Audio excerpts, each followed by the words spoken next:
I used to love video games. I would spend hours every day playing them, and I would always find them to be incredibly fun. I remember getting home from school, turning on the Xbox 360 and playing Minecraft with my friends.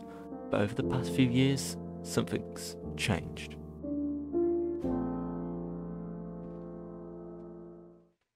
Back in the 2010s, video games were at their peak. The graphics were amazing, the stories were engaging and the gameplay was addictive. But today, something's different. Today's video games are all about the graphics and the spectacle. They were designed to wow us with their visuals, but they don't have the same heart and soul as the games from the 2010s. I miss the days when video games were more than just the graphics.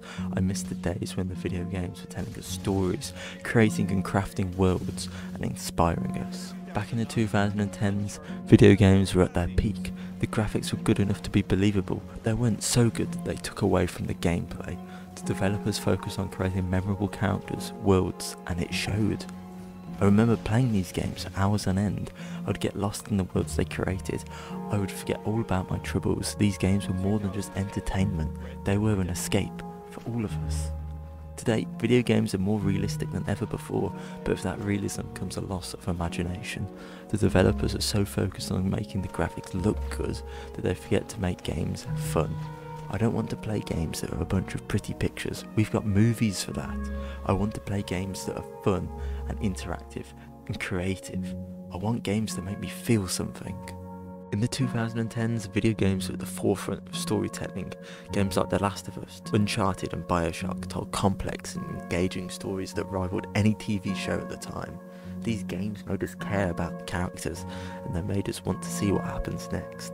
Today, video game stories are often shallow and predictable. They're easily formulaic by game developers to easily churn them out for a fast profit. They're designed to be digestible by the most common people. They lack depth and complexity that made the games of the 2010 so special.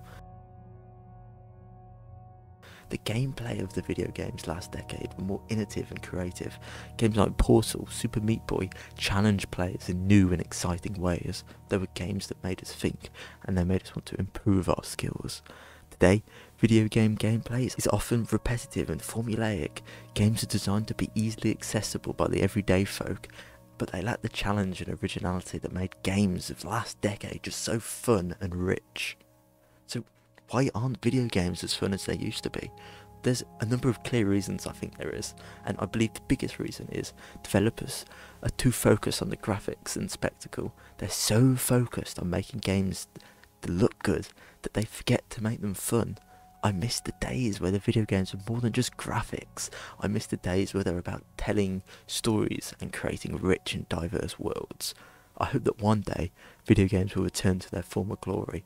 I hope that one day we'll see games that are both beautiful and fun, games that tell great stories and challenge us to think, games that make us feel something. Until then, I'll be playing the games of the 2010s. They may not be the most visually impressive games, but they're games that I have had the most fun with. And I think you too can agree that it's not just nostalgia.